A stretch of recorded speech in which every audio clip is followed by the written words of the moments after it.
Hi everybody, it's Lazy Gardener here. It's October 15th and today we're going to harvest some sweet potatoes. Now these sweet potatoes have been going in the ground for quite some time. I planted them in May. We can put the exact date on the screen, but they have completely overgrown their surroundings. They have the boxes over here, if you can come in and follow me, and you can see kind of like that white outline. It is a 10 foot by 4.5 foot box. And the sweet potatoes have gone everywhere. And so I'm going to dig them up. I haven't grown sweet potatoes in quite a few years. They've never gone this crazy for me before. So one of my mysteries here is whether or not there are any potatoes growing along these vines. If they are, then next year I got to make sure they don't grow along the ground. But if the potatoes are only in there, this might make for a great batch of potatoes. A couple of notes here as we look at the potatoes, sweet potatoes, is I planted them at about 10 inches apart. I planted 5 different varieties in there. And the watering system that I have set up, which worked almost flawlessly everywhere, busted at some point when it was really overgrown. And rather than go in there and disturb the plants, I just let it be. So I really never watered these once they got off to the races. And so it'll be interesting to see if that really affected. You can see they really don't seem unhealthy at all. They are growing through all of my boxes in the vicinity. This is also more of flowing out. You can kind of just see the edge of the railing of the PVC railing that goes around this box. You can see that it's come out. It's gone through the pumpkin box. It's invaded that. The pumpkins have invaded back. Even over here on the side of the pumpkins. Again, you can see how they grow outside the box all the way up past the green peppers. Okay, let's set up the time lapse and let's see what we get. So I planted 4 different types of sweet potatoes. I planted them at 10-inch spacing. I planted 2 purple skinned ones, one with white flesh and one with orange flesh. I planted an orange one with orange flesh and a white one with white flesh. I really just wanted to get a variety and see which one I liked the best. I planted about 55 plants total. Just some quick notes on how I prepared the soil before planting. I used about a 1.5 cubic feet of horse manure along with a 1.5 cubic feet of homemade compost. You could just replace that with additional manure if you wanted, but if you can get compost, that's obviously far better. Into all of that, I use a 5.5 ounce empty yogurt cup as a scoop, and I did 8 scoops of blood meal and 8 scoops of bone meal. I mixed all of that together, and then I mixed half of that into the soil, and the other half I put on top before planting. All right, so we just cleaned all these vines from around the box. One of the questions was, are they going to give me sweet potatoes where these vines hit the ground? And you can see where they run along the ground, they will throw down roots.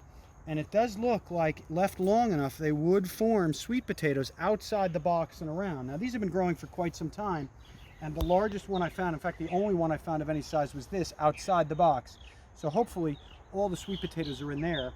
I also just wanted to show you this. Look, this is a normal sweet potato vine. It's, you know, this is pretty healthy and it's thick. This went nuts, looks like electrical cabling, and you can see it was rooting along this as it went around and wended its way around the box. So that's quite incredible. So now if you take a shot now of the box and just go around and see, you can see now the actual dimensions of the box and how much overgrowth there was. And now what we're going to do is we'll start over here. We'll start the time lapse back up. We'll start over here. We'll pull some sweet potatoes and we'll stop maybe about halfway along and take an assessment of where we are. Now, I've always understood that you should harvest sweet potatoes after a light frost, but immediately so before it affects the potatoes themselves. But I also want to consider curing. You're supposed to cure these for about 10 days at 85 degrees at very high humidity. Now, that's not possible for me anymore in Zone 7A. I thought about harvesting these even earlier, but I am going to put them in my shed for about 2 weeks, or I may even put it in my basement at some point and let them cure there. I know that will work and it won't ultimately affect the potatoes. It'll probably just take longer for them to cure. It'll probably take 2 or 3 weeks for them to sweeten up. Understand, when you first harvest sweet potatoes, if you eat them right away out of the ground, they're not going to be very sweet. The curing process actually sweetens the potatoes and is necessary. But I've read on the internet people just stick them in their kitchen and leave them there, and I'm sure that would be fine too. It just takes a little longer, that's all. Okay, so This is more labor than it even looks. Here's one that came up almost complete. I'm gonna dig one more up for the camera. This, I'm gonna just hand this off camera. Here, this here is one more clump. And it seems like for me, the best way to do this is almost like garlic, where you use a broad fork, get under them and lift them, because they break very easily in the soil. Definitely the soil is dry, has suffered from not enough water. I would absolutely water them more in the future.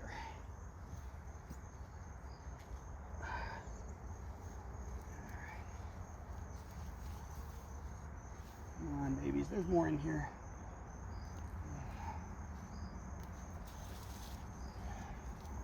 All right, they're not huge, but they are decent, and this is only about a fifth. So no mega ones, a lot of them are thin, but so far this is the harvest from not about 20% of the box, so it's not so bad, not too shabby at all. All right, let me get back. We'll put the time lapse back on. Okay, so when you're digging the sweet potatoes, be very careful not to bruise them. They bruise very easily. These potatoes themselves were in the ground for about 4.5 months, or about 140 days. You want to leave them in the ground at least 90 days, but I would suggest to you 120 days is really a better minimum if you want to get a decent harvest. Okay, I don't feel like the lazy gardener right now, I'll tell you that. But that's about half the box so far. This is what we got. These were Hernandez's, and those are red Japanese. These I'm much happier with in terms of size. I got a lot of big ones, so maybe it's the type. I got a fair amount of decent ones in here too, though, looking at them. And so far, for half a box, that's 5 feet by 4.5 feet. That's not a bad haul. Okay, I'm gonna go finish this hole up, and then I'll come back. Well, I mentioned I had a problem with the watering system on one half of the box. I ended up not really watering. I would definitely recommend watering more. But when you harvest, you still want to harvest when the soil is dryish, so the potatoes come out clean, as you see here. Okay, it's 2 days later from the harvest, and we got some great sweet potatoes. Here they are. They've been curing in my shed for the last 2 days. I'm going to leave them in there for about 2 weeks. And what we're going to do now is the weigh-in and see how much I got out of that 10 foot by 4.5 foot plot. All right, so we have the first stack on. These crates are about 3 pounds each. The bottom one is about 5 pounds, so I'm going to take 14 pounds off for the crates.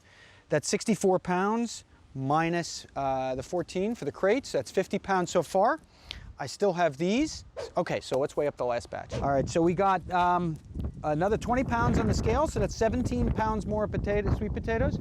67 pounds in that box. That I am stoked about that. Let me just tell you real quickly, these over here are red Japanese. I'd say these were my biggest ones. These ones are really equally large. I think that was the biggest, maybe the yield, or the other one here is the Carolina Reds.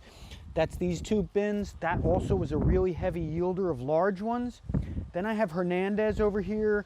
These are orange, and really the big ones are really what you see on top. The rest of that is small. Same with the white ones over here, which are White Triumph. Maybe I'll do a video on how they taste, but that's pretty much the haul I got, and definitely recommend these reds, especially those red Japanese. That's my sweet potato harvest video. 67 pounds in that one box. I'm super stoked. If you have any questions, leave them in the comments below. And I actually have a question for you guys. Do you cut the vines or trim the vines at all on your sweet potato plants? I'd love to know. That's it. If you like the video, leave a like, subscribe, and oh, thank you so much for over 100 subscribers. I'll keep making videos. If you want to see my potato harvest video, you can click here, garlic harvest video there. My channel link is down below. Good luck and good gardening.